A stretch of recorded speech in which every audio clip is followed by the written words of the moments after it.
실리콘밸리 인디케이터스 자료에 따르면 2023년 한 해 동안 캘리포니아 안에서 1154개의 스타트업이 시작됐다고 합니다. 시간이 지나면 이 스타트업이 어떻게 되어 있을까요? 2년 안에 70%가 문을 닫는답니다. 그리고 또 몇 년 안에 90%가 문을 닫는답니다. 이 말은 수년 안에 90% 이상이 아무리 열심히 또 야심차게 노력을 해도 얼마든지 실패할 수 있다라는 이야기를 말합니다. 여러분, 열심히 사는 것과 잘 사는 것은 달라요. 열심히만 살면 된다고 우리는 되게 생각해요. 내가 얼마나 열심히 살았는데, 내가 얼마나 열심히 했는데. 우린 주로 그렇게 생각하는데, 여러분, 오늘은 그 생각을 좀 다르게 한번 해보시기를 권해드립니다. 즉, 열심히 사는 것과 잘 사는 게 완전히 다른 트랙이라는 것을 여러분에게 말씀드려 보고 싶어요. 예를 들어 볼게요. 남친과 절친은 언뜻 보며 같아 보여도, 비슷해 보여도 이건 완전히 다른 트랙이에요. 절세와 탈세, 둘 다 세금을 줄이려고 하는 의도지만 걷는 길도 결과도 다릅니다.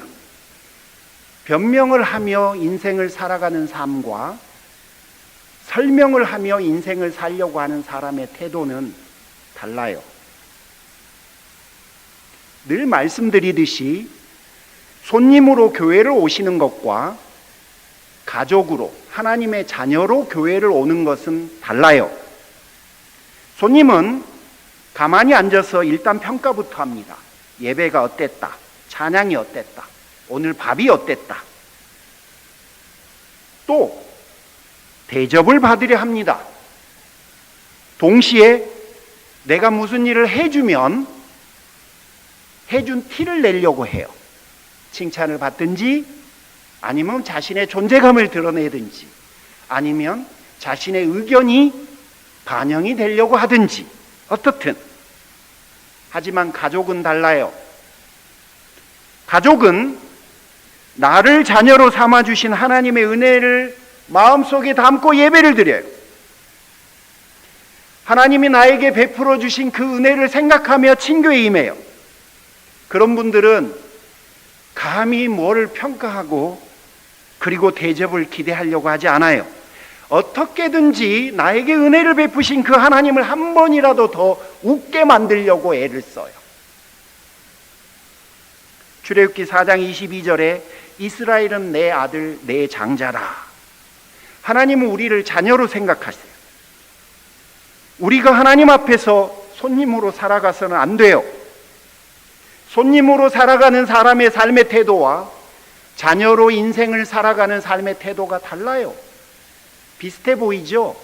그런데 그 조그마한 차이가 엄청난 결과를 다르게 만들어요.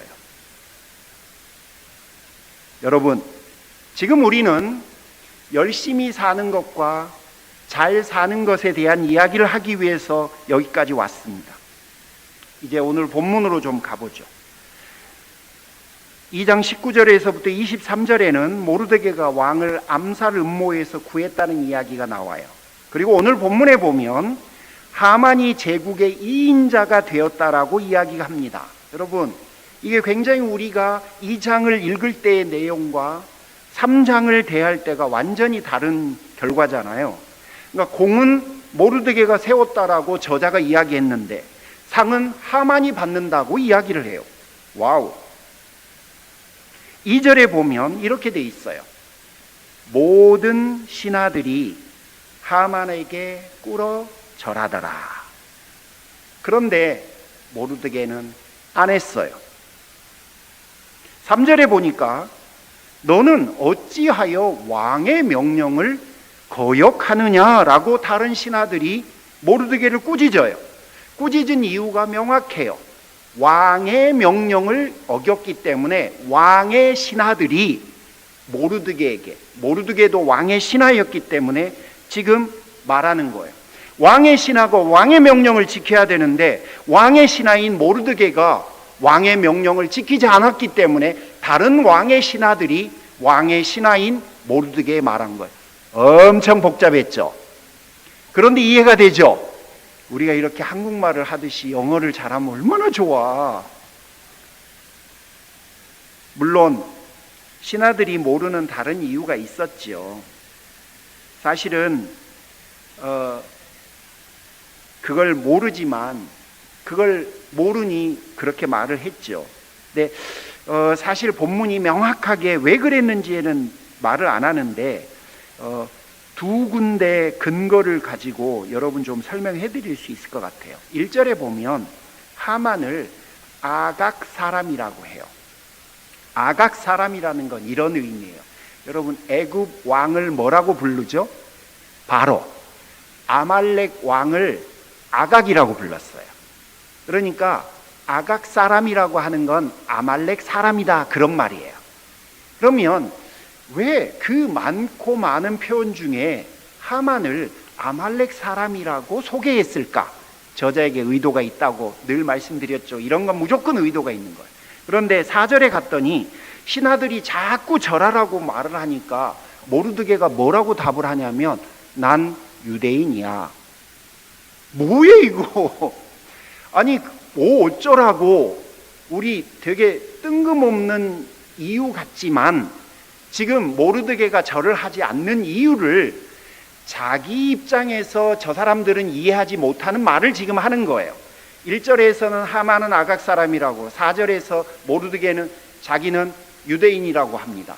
이 말은 뭔 말이냐면 내가 유대인인데 아말렉 사람인 하만에게 절을 할 수 없다라고 하는 이야기를 지금 모르드게가 하고 있는 것처럼 이해할 수 있어요. 하지만 정확하게 그 이유라고 저자가 말은 안 해요. 유추할 수 있다라고 여러분에게 말씀드린 거예요. 그러면 여러분 이런 이야기겠죠. 모르드게는 왕의 명령을 어기기 위해서 지금 절을 안 하고 있는 게 아니라 아말렉 사람과 이스라엘 사람들과의 역사적인 관계 때문에 개인적인 이유와 또 조금 이따 말씀드릴 하나님의 명령에 의해서 지금 이 일을 안 하고 있는 거예요. 자, 역사적으로 이스라엘과 아말렉은요 한일 관계하고 똑같다고 보시면 돼요. 그러니까 괜히 그냥 한일전은 무조건 이겨야 되잖아요. 그렇죠? 그러니까 똑같아요. 스코틀랜드 사람들하고 잉글랜드 사람들이 이렇게 적대 관계거든요. 역사적으로. 스코틀랜드도 축구를 잘하고 잉글랜드도 축구를 잘하잖아요. 근데 스코틀랜드 사람들은 축구 경기장에 가면 응원이 이렇대요.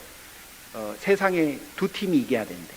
스코틀랜드가 이겨야 되고 잉글랜드하고 싸우고 있는 모든 팀이 이겨야 된다고 그렇게 응원을 한대요.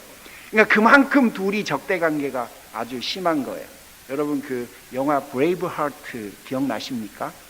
그 멜 깁슨 프리덤 그러고 했던 거 그거 되게 유명한 건데 그만큼 둘이 관계가 어려워요.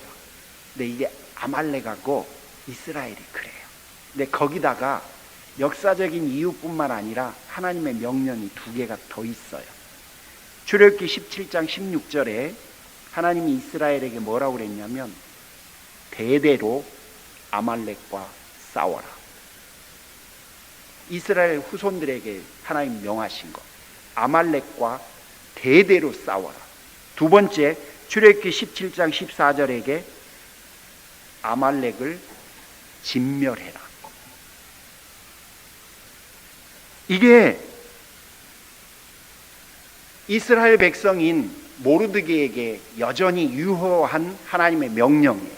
그래서 다시 말씀드리면 본문에 명확하게 그 이유 때문이라고 나와 있지는 않지만 그럼에도 불구하고 1절과 4절의 저자의 의중과 그 다음에 모르드게의 언급으로 봐 그 이유 때문일 것이다 라고 생각되어집니다.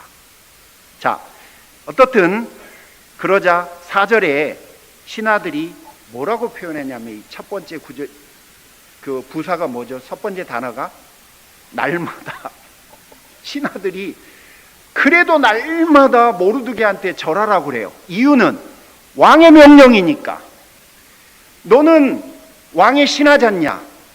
그러니 왕의 명령을 지켜라 라고 날마다 신하들이 모르드게에 권해요.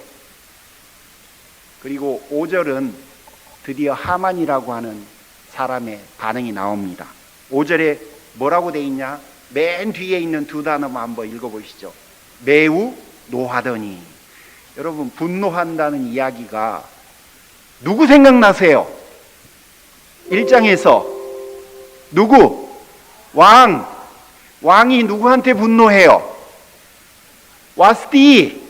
예. 이 1장에서는 왕이 분노하더니 오늘 3장에서는 하만이 분노해요. 분노 비슷하다고 그랬죠. 그러면 의도가 있다고 말씀드렸죠. 예. 아니 분노해요. 왜 분노해요? 자기한테 절 안 했다고. 자, 이게 아주 중요한데 여러분 4절과 5절은 신하들의 태도와 그 다음에 다른 신하인 하만의 태도를 저자가 의도적으로 대조시킨다고 저는 생각해요. 자, 봐보세요. 신하들이 뭐라고 그랬냐면 모르드게에게 왕의 명령을 지키라고 3절에서 말해요. 그리고 4절에서는 날마다 그래야 된다고 모르드게에게 설득해요. 그런데 신하들 중에서 가장 높은 신하인 하만은 5절에서 무슨 반응을 보이냐면 화를 내요. 왜 화를 냈어요? 왕의 명령을 안 지킨다고? 아니죠. 예, 자기한테 절 안 한다고. 여러분, 이게 너무 다른 거예요. 다른 하만보다 낮은 신하들은 왕의 명령이기 때문에 신하인 모르드게가 왕의 명령을 지켜야 된다고 날마다 말하는데 신하들 중에 가장 높은 신하인 하만은 왕의 명령을 지키지 않는 모르드게에게 화를 내는 게 아니라 자기에게 절을 하지 않는다고 기분 나빠하고 있는 거예요. 웃기죠? 2장과 3장은 또 모르드게라고 하는 사람과 하만이라고 하는 사람을 또 대조시켜요. 2장에서 모르드게는 왕을 암살 위협에서 보호해요. 그런데 3장에서 하만은 왕의 명령을 지키기 위해서가 아니라 그저 기분 나빠하고 있어요. 매우 한심스럽지 않습니까? 6절은 더 가관이에요.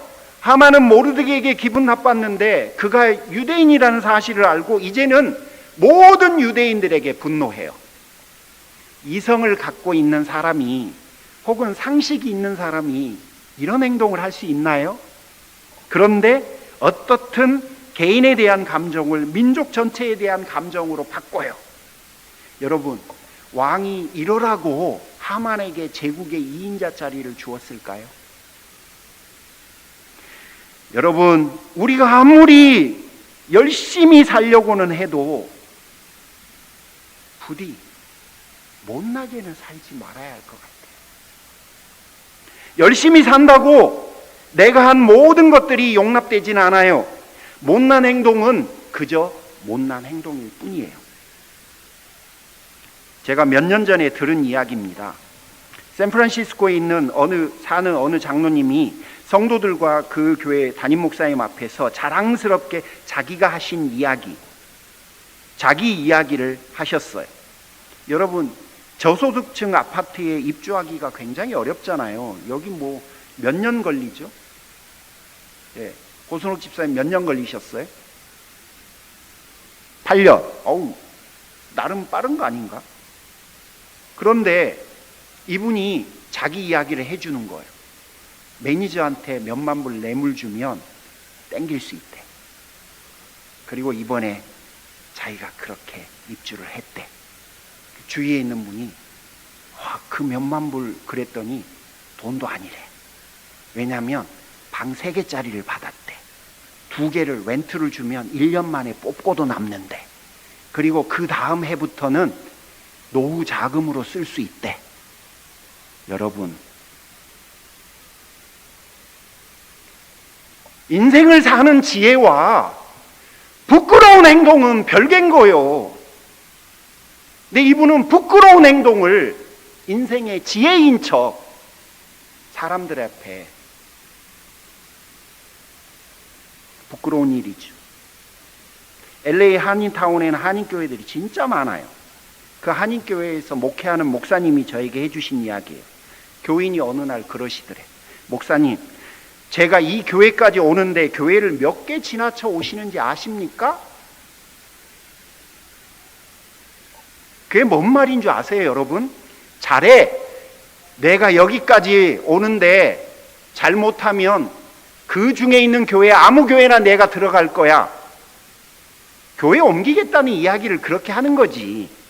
근데 여러분, 부디 제발 어떤 권리가 있는 것처럼, 와주고 있는 것처럼 하나님의 은혜를 받고 하나님 앞에 자녀됨을 이해한 사람들은 그렇게 인생 안 살아요. 교회 안의 모든 섬김을 내가 돈도 안 받고 바쁜 시간 쪼개서 해주는 걸로 생각하는 분 계십니까?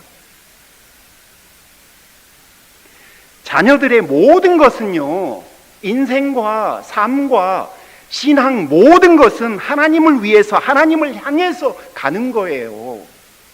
우리는 그렇게 살기 위해서, 그렇게 살겠다고 하나님 앞에서 약속을 한 사람들이에요. 그런데 그거를 망각하면 삶을 사는 자세와 태도가 완전히 달라져요. 하만이 제국의 2인자라면 왕과 백성을 위해서 인생을 살아야 하지 않았을까요? 자신의 기분 나쁨을 해결하는데 그는 그 이후의 모든 삶을 다 써요. 정말 못난 인생이에요. 못나긴 목사님 뭐가 못났습니까? 제국의 2인자인데 못났어요. 자신의 기분 나쁨을 열심히 해결한다고 그게 여러분 잘 사는 삶일까요? 자신을 제국의 2인자로 세운 왕의 뜻과 자신이 보살펴야 할 백성들을 기쁘게 하면서 인생을 살아야 되지 않을까요? 성도들도 똑같아요. 그래서 여러분에게 오늘 2가지를 제안드리고 싶습니다. 열심히 사는 것과 더불어서 성도로서 잘 살아가야 할 길, 잘 사는 것에 대한 이야기를 해드리고 싶어요. 첫 번째는, 여러분 인생 살다 보면 자존심 상할 때 엄청 많은데 그 자존심 회복하겠다고 오늘 하만처럼 해봐야 별로 의미가 없어요. 그런데 모르드게나 에스더 보면 자존심 내팽개치고 하나님께서 나를 세우시고 하나님께서 나를 자녀로 삼으신 그 목적에 부합하기 위해서 인생을 살아가더라고요. 근데 그거를 뭐라고 딱히 칭할 길이 없어서 제가 자부심이라 그렇게 칭합니다. 그러니 자녀들은 자존심을 지키기 위해서 인생 살아가는 게 아니라 자부심을 지키기 위해서 살아가야 해요. 1905년에 약 1000명 정도의 한국 사람들이 멕시코로 이주를 했습니다.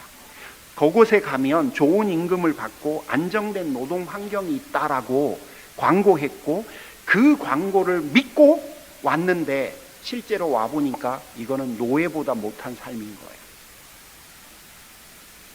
허위 정보, 착취, 노예 계약, 그들의 일상은 지옥이에요. 정말 슬퍼요. 그때 자료를 보면, 사진을 보면 정말 너무너무 슬퍼요. 그래서 얼마 전에, 오래전이지만 멕시코 정부가 공식적으로 사과했어요. 그 정도로 슬픈 일이에요. 하지만 이분들은 속은 것에 대한 분풀이로 인생을 보내지 않았어요. 오히려 승무학교라는 곳을 만들어서 자녀들에게 한글을 가르치고 한인으로서의 자긍심을 잃지 말라고 교육했어요. 동시에 경제적으로 그렇게 어려운 삶을 사는데 이분들은 상해 임시정부를 포함해서 독립운동을 하는 조직들에게 자금을 보냈습니다.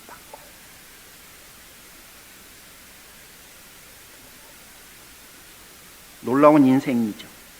형들은 요셉을 돈 받고 노예상에게 팔아버렸습니다. 요셉은 인생의 황금기를 종으로 나중에는 누명까지 써서 감옥살이까지 했습니다. 오랜 세월이 흘러 자신은 애굽의 총리가 되고 형들은 곡식을 사러 온 사람으로 다시 만났어요. 형들을 만나자 그는 망감이 교차해서 홀로 통곡하기도 했지만 그는 형들에게 복수하지 않았습니다. 하나님의 자녀들로서 잘 살아가는 것은 나의 기분 나쁨을 해결하는 것이 아닙니다. 애니깽들이 자신들을 속인 사람들이나 자신들을 지켜주지 않은 정부를 원망하는 대신 다른 인생을 살았던 것처럼 요셉이 형들을 원망하거나 보복하는 대신에 하나님께서 계획하신 애굽으로의 이주를 도우는 인생을 살았던 것처럼 자존심보다 자부심을 지키면서 인생을 사는 것이 잘 사는 길이에요. 상처난 자존심을 회복하는 대신에 나를 자녀로 부르신 그 부르심, 나를 높은 자리에 앉게 하신 하나님의 뜻에 합당하게 살아가는 것이 잘 살아가는 길이에요. 아하수에르 왕이나 하만은 상처난 자존심 때문에 나라를 부강하게 하고 백성들을 행복하게 하는 왕으로서 제국의 2인자로서 가장 중요한 자부심을 버린 거예요. 반면에 모르드게와 에스더는 자기 백성을 지켜야 한다는 하나님께서 자신을 왕으로 세우신 뜻이 이 일 때문일 수도 있다는 그 자부심을 위해서 자존심을 다 버렸어요. 하나님의 사랑받는 자녀 여러분, 내 자신의 자존심에 상처를 받으면 실망스럽고 화가 나요. 다 그래요. 그러면 보통 사람들은 복수를 하거나 오해를 풀려고 하거나 화풀이를 하는 것이 일반적인 태도입니다. 그러나 하나님의 자녀들은 세상과 다르게 살아요. 다르게 살아요. 좀 덜 복수하고 덜 오해하고 덜 화를 내는 게 아니라 다른 길을 간다니까요. 자존심 대신에 자부심을 지키는 선택을 합니다. 왜 그럽니까? 하나님께서 하나님 되시기를 포기하고 사람이 되어 오셨거든. 세상에 그런 것은 없어요. 그런 법은 없어요. 그런데 나는 그런 은혜를 받은 사람이거든. 죄가 하나도 없는 분이 모든 죄를 뒤집으시고 죽기까지 나를 위해서 십자가에서 사랑을 베풀어 줬거든. 내가 그런 거를 받은 사람이거든. 세상에 없는 은혜와 세상에 없는 사랑을 내가 받았다라고 내가 마음을 달리 먹어버린 사람이거든. 나는 그 길을 걸어가겠다라고 결단을 한 사람이거든. 그래서 우리는 다른 사람들보다 좀 더 나은 길을 걷는 게 아니라 세상 사람들과는 다른 길을 걸으려고 애를 쓰는 사람들이에요. 그래서 오해를 당해도 좀 손해를 봐도 기분이 좀 나빠도 자존심을 지키기 위해서 세월을 낭비하려고 하지는 않습니다. 하나님의 사랑받는 자녀들은 자부심을 위해서 삽니다. 여러분, 하만과 왕의 길을 가지 마십시오. 그거는 자녀들의 길이 아니에요. 자녀들이 하나님이 내 인생을 향해서 가지고 계신 그 원대한 목표와 그분이 나를 즐거워하실 수 있는 그 아름다운 작더라도 그 여정을 위해서 걸어가는 거예요. 그걸 저는 오늘 여러분에게 자부심이다 이렇게 표현했을 뿐입니다.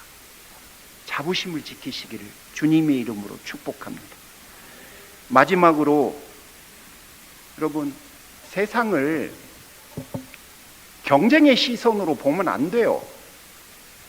근데 이미 우리는 뼛속 깊이까지 경쟁의 시선으로 봐요. 그 길을 자꾸 벗어나야 돼요.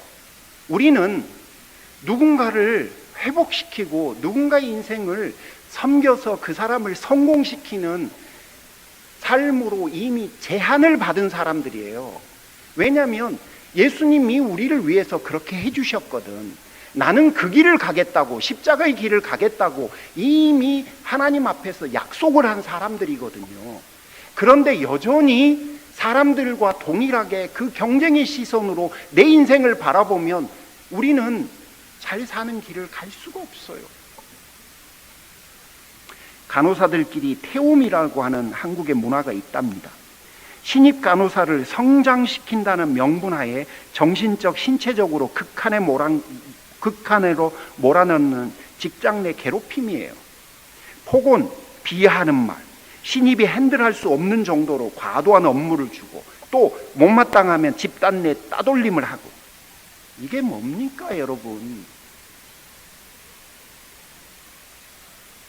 먼저 경험했다고 그 먼저 경험한 그거를 굳이 이렇게 사용할 필요가 뭐 있겠어요? 내가 힘들었으니 니도 힘들어 봐라. 굳이 뭐하러 그렇게 못난 거죠. 이게 왜 그렇게 사냐면 세상을 경쟁으로 보기 때문이에요. 내가 어려웠던 그 경험들을 가지고 저 사람만큼이라도 좀 덜 어렵게 해주겠다라고 하는 그런 십자가의 길이었다면 이렇게 행동 안 해요. 한국에서는 아파트 주민들이 경비원들에게 막말하고 갑질한대요. 근데 중국에서는 아파트 경비원들이 음식 배달하는 분들에게 갑질하고 이걸 미끼로 뇌물을 받는데요. 이게 뭡니까? 제가 고등학교 기숙사에 막 갔는데요. 첫날은 환영회를 해줬어요. 둘째 날은 옥상으로 집합을 하래요. 세상에, 거기서 제가 뭐 했겠어요? 제가 뭘 한 건 아니에요. 진짜 죽도록 두드려 맞았어요. 뭐 때문에 때리고 뭐 때문에 맞아야 되죠? 선배이니까 때려도 되고 후배이니까 맞아야 합니까?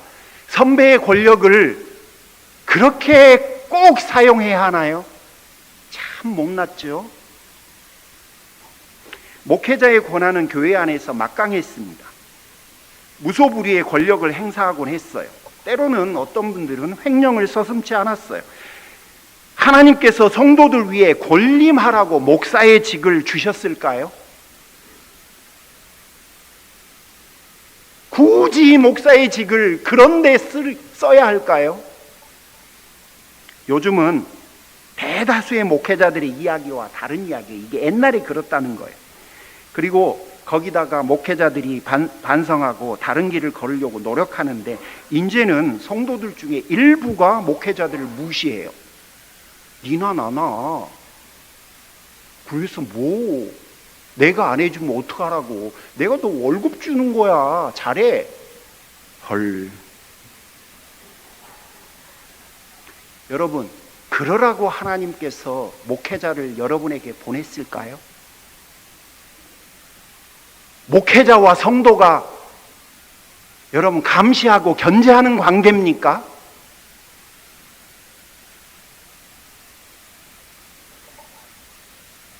세상을 경쟁 관계로 인식하기 때문에 이런 삶의 태도들이 나오는 거예요. 바꾸셔야 해요.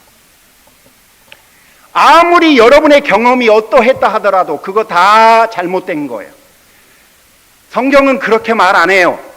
혹시 여러분이 그렇게 행동했는데 그게 옳은 결과를 가져온 경험이 있다 하더라도 그거는 잘 사는 길이 아니에요.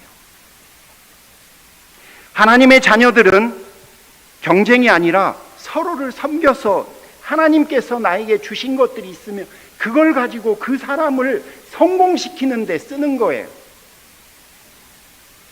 내가 어떻게 해줬는데 누가 나에게 그럴 수 있어? 여러분, 인생 살다 보면 그런 생각 훅 들어올 때가 있어요. 그러면 그때 뭐라고 해야 되냐면 사탄아 물러가라고 해야 돼요.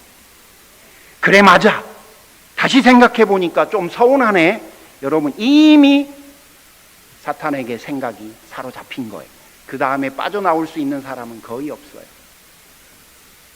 전 할 수 있습니다. 천만에요. 아무도 못해요. 부족해 보이는 리더들과 부족해 보이는 누군가가 보이죠. 그러면 여러분 이러쿵저러쿵 딱 시작하면 아무리 포장해도 이미 경쟁 상대로 보고 있는 태도인 거예요. 내가 그 사람의 부족한 부분을 조심스럽게 채워주려고 노력을 하면 그건 섬김의 자세인 거예요. 마음에 상처가 있는 사람을 만나면 이 사람을 회복시키는 게 진짜 어려워요. 정말 힘들어요. 그래도 그 사람이 왜 내 눈에 들어왔겠어요? 하나님이 내 눈에 들어오게 만든 거 아니에요. 그러면 어떻든 나는 할 수 있는 한 최선을 다해서 그 사람의 인생을 회복시키기 위해 애쓰고 노력해야 돼요. 그런데 잘 안 될 거예요. 왜냐하면 그게 만만하지가 않거든. 그런데 괜찮아요. 열심히 사는 사람은 좋은 결과가 중요하지만 잘 살려고 하는 사람은 내가 그 여정을 걷고 있는 그 모습 자체에 기쁨과 만족을 누리는 거예요.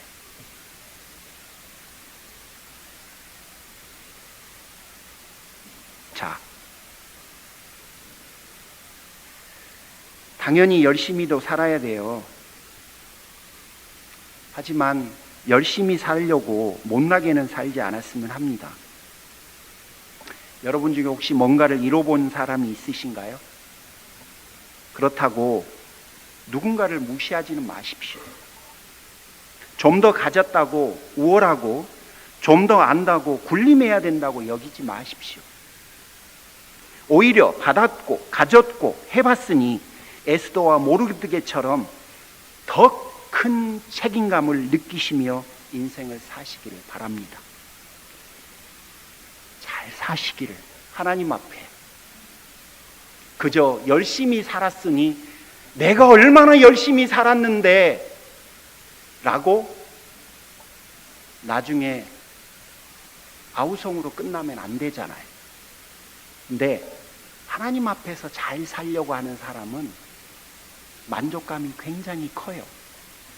그리고 행복감이 굉장히 커져요. 결과와 상관없이. 여러분 모두 자녀들이잖아요. 하나님 앞에서 잘 사는 길을 걸어가시기를 주님의 이름으로 축복합니다. 기도하겠습니다. 하나님 아버지 감사합니다. 귀한 분들이 하나님 앞에서 잘 사는 길을 걸어갈 수 있도록 축복해 주시옵소서. 감사드리오며 예수님의 이름으로 기도 올립니다. 아멘.